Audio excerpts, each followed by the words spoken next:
샬롬 로중 읽어주는 제입니다. 오늘은 1월 2일 월요일 로중입니다. 에브라임은 나의 소중한 아들이고 사랑스러운 자식이 아니냐. 내가 그에게 험한 말을 할 때에도 나는 그를 결코 잊지 않았다. 예레미야 31장 20절. 한없이 자비로우신 하나님께서 우리를 사랑하신 그 크신 사랑으로 우리 자신의 잘못 때문에 죽은 우리를 그리스도와 함께 살리셨습니다. 에베소서 2장 4절 5절.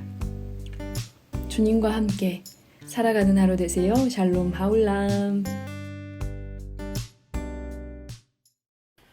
2023년 새 아침이 밝았습니다. 함께 이 첫날을 로중 묵상으로 시작하는 우리 서로 공동체 모든 자매 형제님들께 하나님의 각별한 은총이 있기를 간절히 바랍니다. 그리고 목사의 인사도 전합니다. 새해 복 많이 받으세요.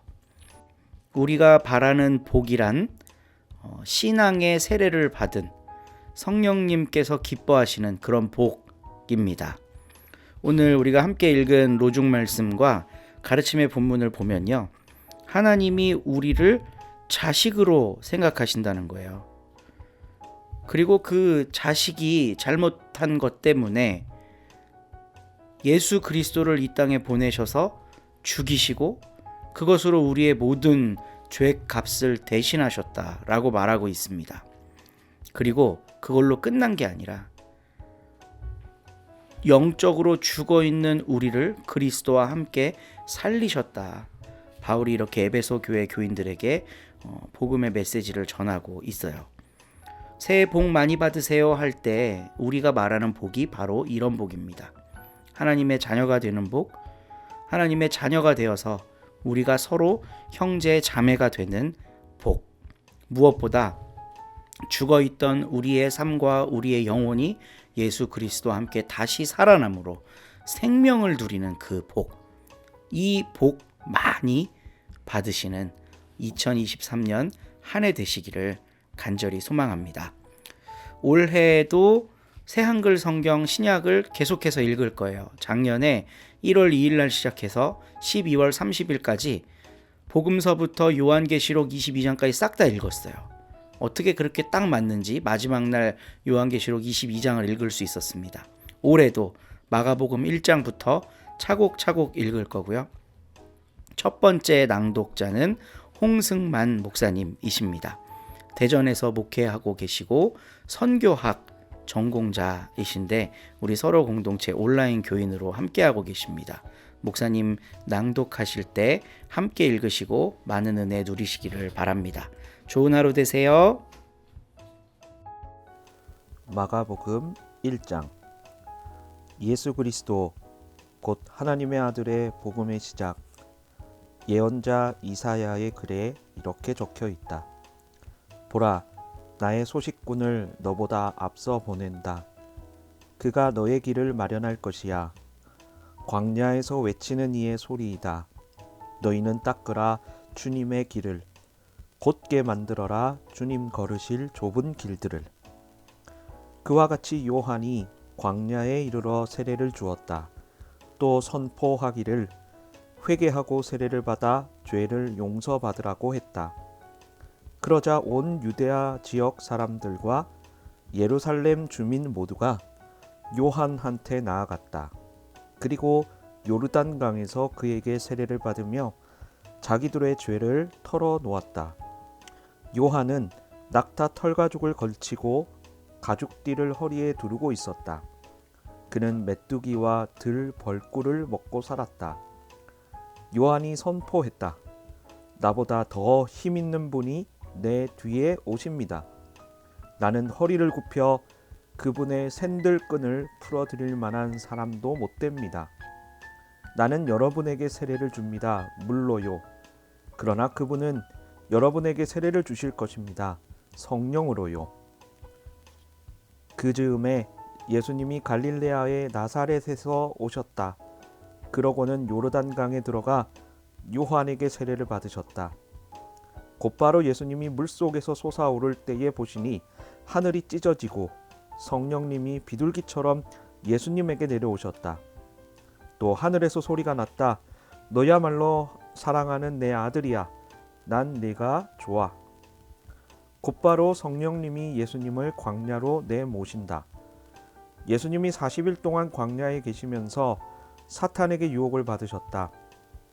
예수님은 들짐승들과 함께 계셨는데 천사들이 예수님을 시중들었다. 요한이 잡혀간 뒤에 예수님이 갈릴레아로 오셔서 하나님의 복음을 선포하셨다. 예수님이 말씀하셨다. 때가 찼습니다. 하나님 나라가 가까이 와 있습니다. 회개하십시오. 복음을 믿으십시오.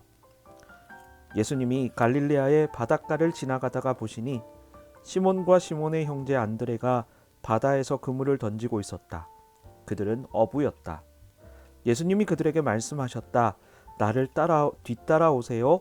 그대들을 사람 건져 올리는 어부가 되게 해 드리겠습니다. 그러자 두 형제는 곧바로 그물을 그대로 두고 예수님을 따라 나섰다. 예수님이 조금 더 나아가신 뒤에 세베대의 아들 야고보와 그의 형제 요한을 보셨다. 그들은 배에서 그물을 손질하고 있었다. 예수님이 곧바로 그들을 부르셨다. 그들은 자기들의 아버지 세베대를 일꾼들과 함께 배에 그대로 두고 예수님을 뒤따라갔다. 예수님 일행이 가버나움으로 들어간다. 안식일에 곧바로 예수님이 회당에 들어가 가르치셨다. 사람들은 예수님의 가르침에 매우 놀랐다. 예수님이 권위 있게 가르치셨고 율법학자들과는 다르셨기 때문이다. 그리고 곧바로 그들의 회당에 더러운 영에 붙들린 사람이 있다가 외쳤다. 나사렛 예수님, 당신이 우리와 무슨 상관입니까? 우리를 없애려고 오셨습니까? 당신이 누군지 나는 압니다.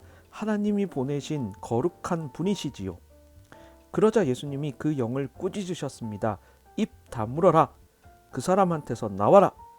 그러자 더러운 영이 그 사람을 뒤 흔들어 놓고는 크게 소리 지르고 그 사람한테서 나왔다.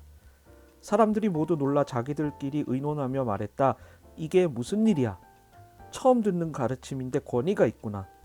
예수가 더러운 영들에게 명령하니까 그것들이 순순히 그분 말을 듣는구나.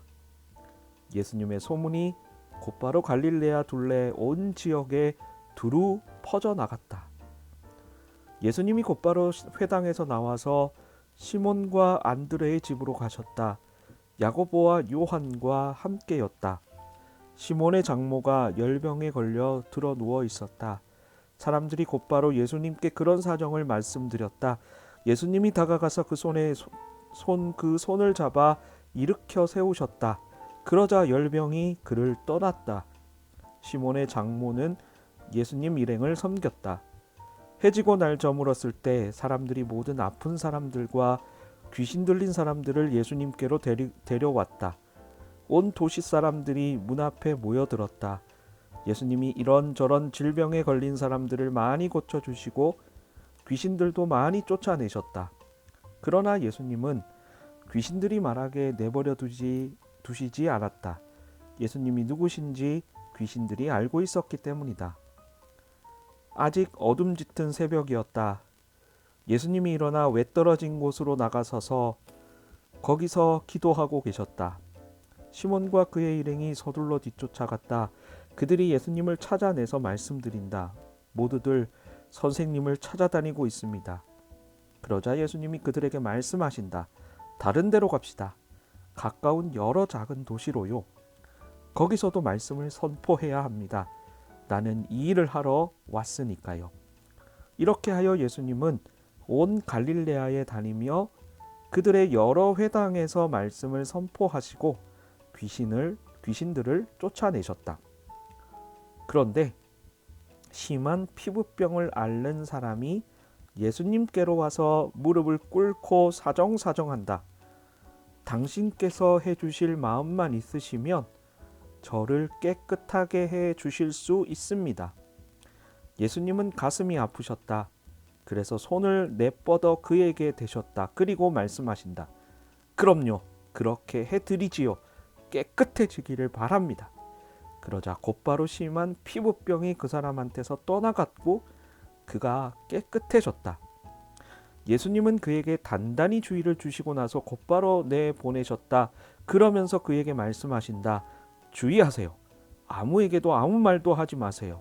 가서 제사장님에게 몸을 보여드리세요. 깨끗해졌을 때 바치라고 모세가 명령한 것을 가져다 바치세요. 그래서 그것이 사람들에게 증거가 되도록 하세요. 그러나 그 사람은 나가서 이 일을 부지런히 선포하고 알리기 시작했다. 예수님이 더는 드러나게 도시로 들어가실 수 없게 되었다. 그래서 바깥 외떨어진 곳들에 계셨다. 그런데도 곳곳에서 사람들이 예수님께로 몰려왔다. 아멘.